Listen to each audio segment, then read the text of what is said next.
Sahabat-sahabat tontonan sekalian, kisah pembunuhan pertama kali di dalam sejarah manusia dimulai oleh anak dari Nabi Adam dan Hawa selepas mereka mula membina kehidupan di bumi setelah peristiwa diturunkan dari syurga.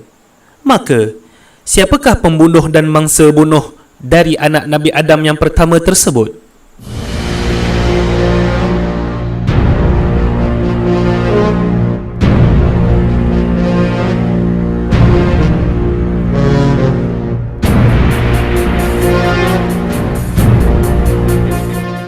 Sambil menonton, jangan lupa untuk menyokong usaha channel ini dengan menekan butang like, subscribe dan juga notifikasi supaya kita dapat berkongsi manfaat bersama.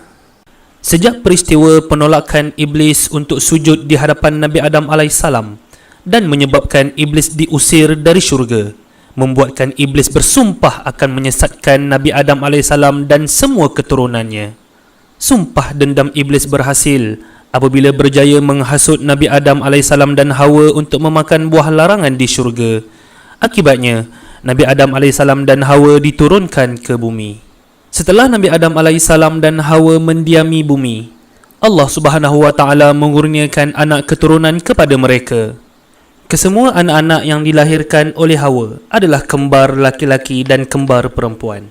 Pasangan kembar anak Nabi Adam AS dan Hawa yang pertama diberi nama Qabil dan adik perempuannya diberi nama Iklimah. Manakala pasangan kembar anak Nabi Adam yang kedua diberi nama Habil dan adik perempuannya diberi nama Lubuda. Semakin hari kembar-kembar tersebut semakin besar. Mereka mula menolong Nabi Adam AS dan Hawa. Qabil memilih untuk bercucuk tanam membantu Nabi Adam AS. Tanamannya semakin subur dan mendapat hasil yang banyak. Hasil tanamannya dijadikan sebagai makanan kepada keluarganya. Manakala Habil menjadi penternak, dia menternak kambing, unta dan lembu supaya mereka sekeluarga dapat minum susu dan makan daging. Kulit kambing, unta dan lembu dijadikan pakaian, hamparan dan bekas makanan dan minuman.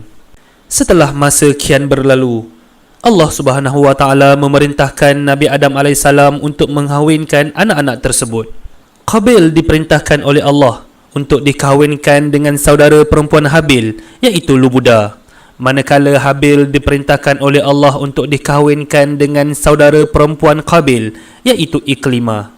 Maka dengan secara tiba-tiba Qabil membangkang dan menolak perintah Allah tersebut. Qabil menolak perintah Allah tersebut kerana dia sendiri mahu berkahwin dengan saudara perempuannya sendiri, iaitu Iklimah. Kerana Iklimah merupakan wanita yang sangat menarik dan cantik.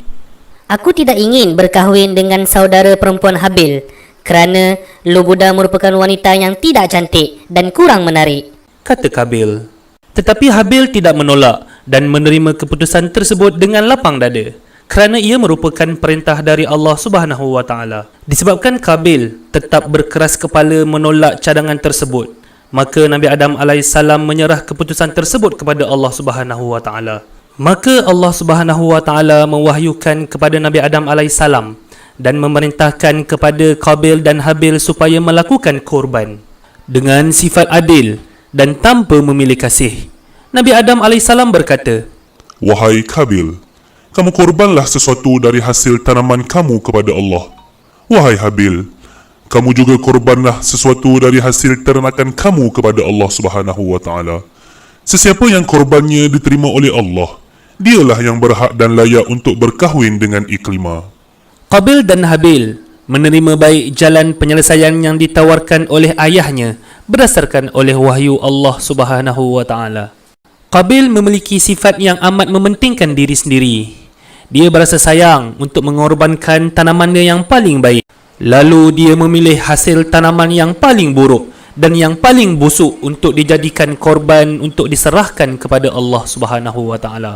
Manakala Habil memiliki hati yang sangat lembut dan ikhlas, akhirnya Habil memilih seekor kambing yang paling gemuk, paling kuat dan yang paling cantik untuk dijadikan sebagai korban.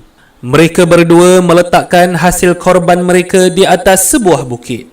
Kemudian, seluruh anggota ahli keluarga Nabi Adam AS dan Hawa menunggu dan menanti dengan penuh hati yang berdebar untuk melihat apakah yang akan terjadi pada hasil korban mereka berdua. Qabil berangan-angan dan beranggapan bahawa Allah Subhanahu Wa Taala akan menerima korban dari dia. Dengan tiba-tiba, Allah Subhanahu Wa Taala menurunkan cahaya api berwarna putih dari langit, lalu terus menyambar korban tenakan Habil. Habil pun terus sujud syukur kerana Allah telah menerima korbannya. Tinggallah korban Qabil di situ tanpa disentuh dan diterima oleh Allah Subhanahu Wa Taala. Menurut riwayat, bahawa hasil korban Habil, iaitu kambing yang disambar oleh cahaya putih itu, diangkat ke syurga dan hidup di sana sehingga diturunkan lagi ke bumi untuk dijadikan sebagai ganti bagi Nabi Ismail AS ketika hendak disembelih oleh ayahnya Nabi Ibrahim AS. Wallahu a'lam.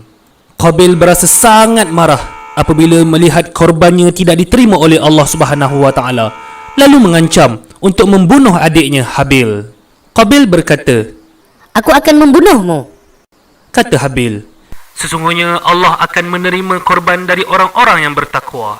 Habil tidak gentar dengan ancaman Qabil, malah dia menasihati Qabil, sesungguhnya kalau kamu menggerakkan tanganmu untuk membunuhku, sekali-kali aku tidak akan menggerakkan tanganku untuk membunuhmu. Sesungguhnya aku takut kepada Allah, Tuhan sekalian alam. Sesungguhnya aku ingin agar kamu kembali dengan membawa dosa pembunuhan ini dan dosa kamu sendiri. Maka kamu akan menjadi penghuni neraka. Dan yang demikian itulah pembalasan bagi orang-orang yang zalim. Qabil hilang pertimbangan. Lalu datanglah iblis mengambil kesempatan menghasut Qabil bahawa Habil mesti dibunuh. Qabil mencari masa dan peluang yang sesuai untuk membunuh Habil. Lalu pada suatu hari ketika Habil sedang mengembala kambing, lantas tertidur lelap, tiba-tiba datanglah Qabil dengan membawa batu besar, lalu dilemparkan, dihempaskan kepada kepala Habil sehingga memecahkannya. Akhirnya Qabil berjaya membunuh Habil. Itulah tragedi pertama dalam sejarah pembunuhan manusia di atas muka bumi. Disebutkan di dalam Al-Quran peristiwa berdarah itu dan bagaimana Qabil kebingungan, tidak tahu apa yang akan dilakukan terhadap mayat Habil. Qabil mengusung mayat Habil ke mana saja dia pergi, sehingga dengan takdir Allah, dia menyaksikan pertarungan dua ekor gagak. Pertarungan itu mengakibatkan seekor gagak daripadanya terbunuh. Qabil memerhatikan perlakuan burung gagak yang menguburkan mayat lawannya yang mati. Burung itu menggali tanah dengan paruh dan kakinya hingga terbentuk lubang, lalu memasukkan burung yang mati itu ke dalam lubang yang digali. Alangkah bodohnya aku. Tidakkah aku dapat berbuat seperti burung gagak itu dengan mengikuti caranya menguburkan mayat saudaraku ini? Kata Qabil.